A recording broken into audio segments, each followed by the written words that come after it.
everyone, it's Carrie. How are you all doing? I hope you're doing well. Oh, okay, my nose itches already.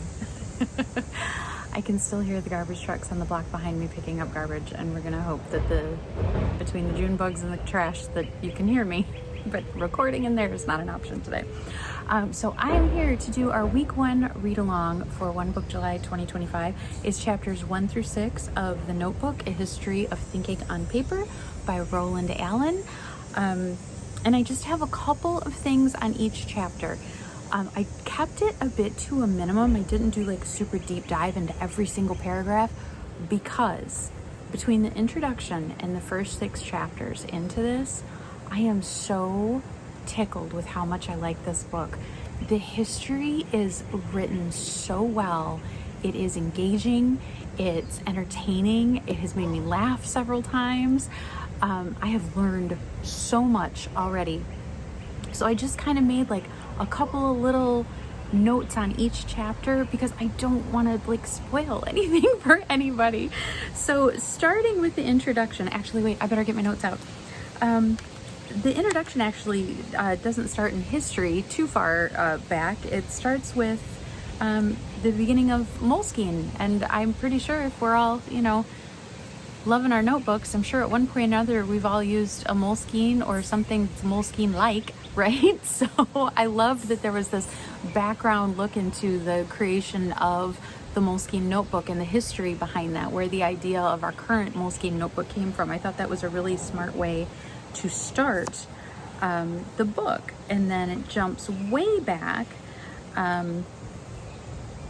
Well, actually, let me stick with that intro for 1 second. I did make a couple notes about the intro. So the beginning talks about, like I said, the beginning of Moleskine and then the companies that followed. And then there's this little list that just kind of made me laugh because it mentioned, there's Moleskine and then Leuchtturm and then Clairefontaine and then Rhodia and then Field Notes. And then it just made me laugh. It's like, oh, all these things that I love, and they're all in a book, and I love books. So you can't beat that. I did find one quote in the intro that I really liked, and I wanted to share with you. The author is talking about how his interest in notebooks had gone from things he had read, like Samuel Pepys, finding his grandfather's pre-war diaries, and that the author started keeping his own journal in 2002, and said that writing a diary made him happier, keeping to-do lists made him more reliable, which made people around him happier. And he kind of started carrying his notebook everywhere with him, always taking notes on whatever had gone on. And he said there appeared to be creative benefits also to, boy, I hope that truck's not too loud, creative benefits to keeping a notebook, and then mentioned he'd meet artists. They always had a sketchbook, so did graphic designers, so did web designers, authors, journalists, critics. And he said the more assiduously they kept their notebooks, the better their work seemed to be. And it goes into this, which is something, if you guys have been around here for any length of time, I've talked about before, is how did this happen? Was there a connection between notebooks and creativity? What other parts did they play in culture and industry? What could someone's notebook tell us about them? Why did keeping a diary bring happiness, or at least contentment? I love this sentence coming up. Is it significant that we keep a diary as we keep an animal, a promise, or a secret? Did the notebook's physical constraints paradoxically make it more useful than an unlimited digital device? And most fundamentally of all, where did notebooks come from? Who had invented them? So that was just such a great opener to this. And that takes us into chapter 1. And chapter 1 is called Before Notebooks. It's set in the Mediterranean from 1000 BCE to 1250 CE. And it opens with this this chapter kind of takes us from wax tablets to paper. Okay, so there's a shipwreck in the Mediterranean, the Uluburun shipwreck, and there is a diptych tablet that is taken out of this shipwreck, and there's a great picture of it. There's a photograph of it here, and it's, wood held together with ivory hinges, and then wax would be inlaid in the wood, and with a stylus you could write on the wax and then wipe it clean. Now this is fairly small, and it goes into a lot more detail in here about The shipwreck had gone down in about 1305 BCE, and this wax tablet was brought back up, obviously centuries and centuries and centuries later. So the thing about a diptych tablet was you could fit about, a couple hundred words onto it. You'd run out of space. Obviously, you wipe the wax clean, right? You can't use it for permanency. This is the same time that Egyptians were making papyrus, and it was easier to make, it was easier to use, permanency of it, obviously, but that's not portable, right? So that would have been accessible to the person who owned this wax diptych, but papyrus wasn't exactly stick it in your pocket kind of thing, right? So then he goes on to talk about Romans then they took that idea of like the wax tablet, they made them larger, and they also used papyrus for more permanent records, and that's about 1205 BCE. The other downside, like I was saying, it's not portable, right? A scroll, you use a papyrus scroll. It's not portable. So around 80 CE, somebody bound papyrus folded into a parchment cover and made the first, known to us at least, codex. Paper had already been invented by this point during the Han Dynasty in China, but it hadn't spread yet.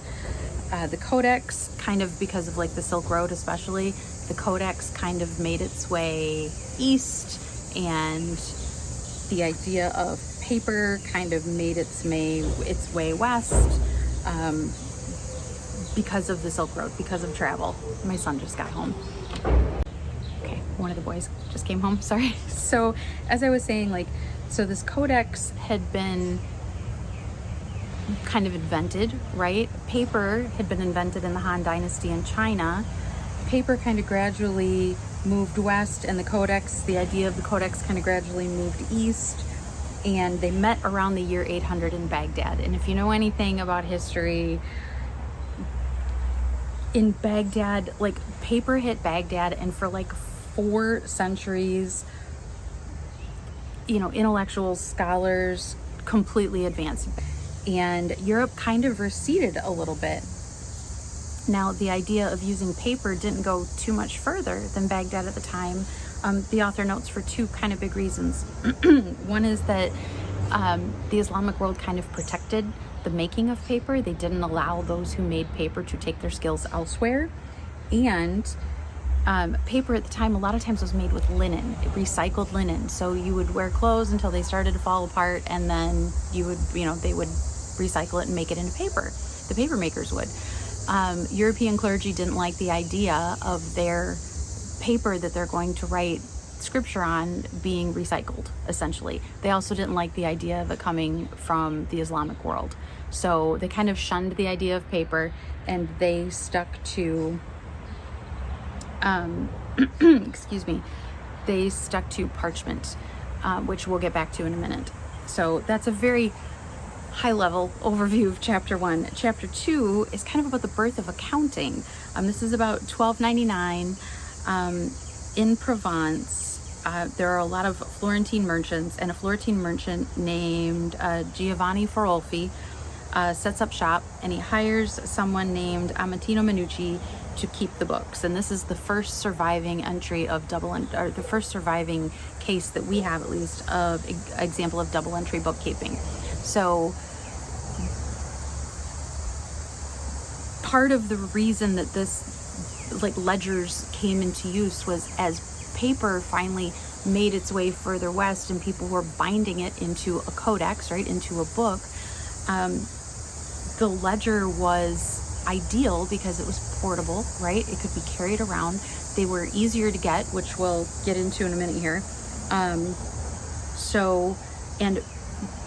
parchment, you could scrape the ink off of it and reuse it, which, if you're keeping track of finances, isn't all that secure, right? So they started using paper because that was far more secure. And on top of that, making parchment is a long, arduous process. And they talk about it in the book and show a really cool side-by-side of 2 wood cuttings of the process of making parchment versus the process of making paper, and how much more paper could be made for a lot less money and a lot less effort versus making parchment. Like, they could make reams of paper in a day versus 5 sheets of parchment, I think it said, in a day. So paper was easier to make, it was cheaper to get, and it was being bound into codexes, which were then portable. So they were kind of proliferating society little by little, and all started with these Ferralfi ledgers back in 1299 in Provence. Again, very broad overview of chapter 2. I really love the story. I know nothing about accounting. I have multiple cousins who work in finance, but I know nothing about accounting. But it was really interesting to think about the multiple benefits of them using paper. I hadn't even given a thought to parchment being scraped clean, right? So you could cook the books if you wanted to, right? With paper, you couldn't do that. And he does go into more detail about that too, which I found really interesting, like the why paper was more secure and the sizing that you can put on paper, the coating that is put on it to yield different results.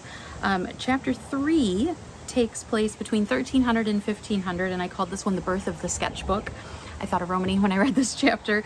So in Florence, Florence was kind of a bustling, kind of, as they describe it. I was going to read the entire thing because it's so well written, this prose description of Florence at the time. Just read it. It's the very beginning of chapter 3. And the author makes the point. So there's all that hustle and bustle going on. And bear in mind, there was no like sewage. There was nothing to take care of sewage. So the wealthy in Florence liked to make pretty what they could, make things beautiful when they could. So they brought in Byzantine artists who painted icons, symbolic pictures. And they had if you've ever studied iconography, that they're very easy to spot. There's a very distinct art style to it, right? They're kind of flat. At the time, the use of like light and shade, it wasn't really being used. You didn't look at the picture to look at the people as much as you looked at it for the objects that could tell you who those people were. Like a knight would have a sword, that kind of idea, right? And then there was an artist named Cimabue who was born in 1240, and Cimabue he paid more attention to proportion. That's another thing that iconography it wasn't what iconography was about, right? Cimabue paid a lot more attention to proportion. He used light and shade. He incorporated 3 dimensions even in the surroundings around the main person in the picture. Even the surroundings were 3-dimensional. And scholars have talked about this for years, about what was the shift that happened there. And then an artist who studied under Cimabue, Giotto, took those techniques and advanced them even further. And there's some great examples in the book showing the advancement from a general showing of iconography to what Cimabue did to what Giotto did. And scholars have said, well, that shift comes from the availability of paper, the availability to be able to draw from nature, sketching things from their surroundings, having paper be so available that it was okay to just kind of throw off a sketch here and there and not have to worry about, oh, I just committed that to parchment. Now I'm stuck with it, right? Remember the more expensive, less easy to get parchment, whereas paper was beginning to really proliferate. And scholars have said, well, Cimabue was born in 1240. He was born at just the right time, that by the time he became, more into being a more well-known artist, that paper was kind of everywhere. So it was easy for him to practice, right? And that idea of practice makes perfect. So these were kind of the first artists who kind of thought differently about what was going to go into their picture and was able to practice it. Chapter 4 is notebooks in the home. This is 1300 to 1500 in Florence. So people kept like home account books and private business ledgers, right? So there'd be home account books like, we paid the butcher this, we paid the woodsman brought wood, we paid him that. That kind of thing, like a home ledger, right? And then there are also private business ledgers, and they point out in the book, like the stuff, maybe the business dealings that were supposed to be, under the table kind of stuff. Those are the private business ledgers. But then historians have noticed that after the Black Death swept through Florence, people started recording more personal things. So by 1400, apparently everybody was writing, and there's a passage in the book about this, about how, there was more I was going to read out loud to you guys, but you're probably already reading the book. I don't think you need me to. Where is it? Was it page 67 or 61? By the turn of the century, nearly every merchant family in Florence kept ricordanze. Indeed, one historian writes, at the end of the Middle Ages, urban Tuscans seemed stricken with a writing fever, a desire to note down everything they saw. But it kind of stuck to Florence, apparently. Historians have noted that this kind of seems to be a particularly Florence thing, was that people were writing more personal things down, and this brought about the introduction of the zibaldone.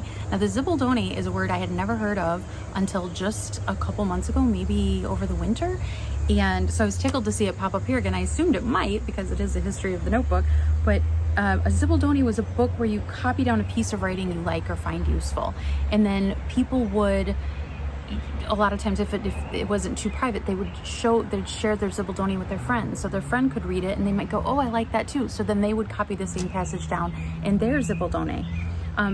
People would finish a zibaldone, and if they weren't going to leave it like for their family, for their children or whatever, they could sell it because it could contain all sorts of things. They really became super popular.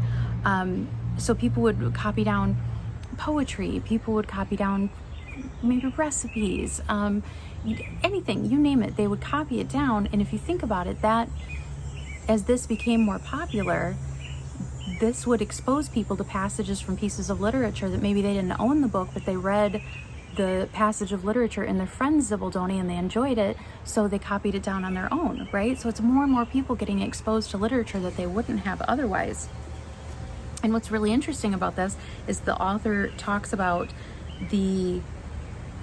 when you're copying something down, it's the quote, the labor involved in copying out a chunk of literature changes the way the copyist relates to it. Transcribing a poem or letter forces the writer to read it multiple times, paying attention to the fine details of word selection and word order, and to consequently enjoy what one scholar calls a more intimate and meaningful experience than they could have with purchased texts. You only take on the significant labor of such copying if you really enjoy the text, and you then find that you come to know it and appreciate it much better. So this physical act of writing down, which I know I have talked about forever, but it's true. It makes you interact with the things you are taking in a different way than just taking them in and stopping there. And I love that the author kind of keeps here and there going back and touching upon that throughout the history of the notebook, because I kind of feel like that is part of what made notebooks so prolific. Was it kind of changed the way we think. For the first time, people were able to, when they could get notebooks, because they were more ubiquitous, they were easier to get, they were less expensive, it allowed people to interact with their reading more. It allowed people to stop and maybe think about their day at the end of the day a little more, right? Something we kind of, I know I take it for granted now. I do it every day. I journal and I have my book, right? I do tend to, I love it. I think about how much I am grateful for it, but I know that it doesn't, I'm sure it doesn't hit me the same as it would somebody then, where, oh my gosh, for the first time, like I can feel myself thinking differently because I'm writing things down. And I think that contributed to the proliferation of notebooks. So the zibaldone made a huge impact. And then the last two chapters, chapter 5, I did not write much down about this one for a reason. The Book of Michael of Rhodes, Venice, 1434. Okay, I loved this chapter. I loved this chapter because it reads like an academic mystery, and I love a good academic mystery. So I'm not going to say much about it because I don't want to spoil anything. But at Sotheby's, and I did not write down the year, but this was not too long ago, there was an auction of, quote, an autographed commonplace book on shipbuilding, navigation, and mathematics. And a group of scholars got together to go through. They ended up, a private purchaser bought it, right? So it was bought privately, but then that person approached this group who had really wanted to buy it, and they got outbid and said, yeah, go ahead, translate it. So again, they talk about like the academic hurdles and the financial hurdles and institutional hurdles and all that happened. But then finally, yes, they get access to the book and they get to translating it. And this story that they uncover of Michael of Rhodes is really, really interesting. So it's a story of them getting access to the book, getting it, translated, and all the things that go into that, and then like what they learned, what they were able to piece together from other sources about who Michael of Rhodes was. And that's all I'm going to say about it, because it's so well written and I don't want to spoil a darn thing about it. Chapter 6, The Notebook Comes to England, 1372 to 1517. So we're not going to get into this without talking about Chaucer, right? So Chaucer was a diplomat who was sent to Genoa, and then he went on to Florence, and he was really influenced by Tuscan literary culture. People say that his poetry was deeply influenced by Tuscan poetry. He also would have seen notebooks, especially in Florence, like we just talked about. Everybody was keeping a zibaldone at the time. He would have seen notebooks in abundance. People would have notebooks. Any meetings he went to as a diplomat, everybody would have a notebook, right? If he was staying in anyone's home, he would see that they all had notebooks. He would even note that even the less wealthy people in Florence were still able to own books because they were affordable to a point, right? So he's seeing higher literacy rates. Everybody's got a notebook. Everybody's reading and writing, which is so different from where he had come from, right? So scholars speculate that he began using a zibaldone and probably brought this practice back to Europe with him.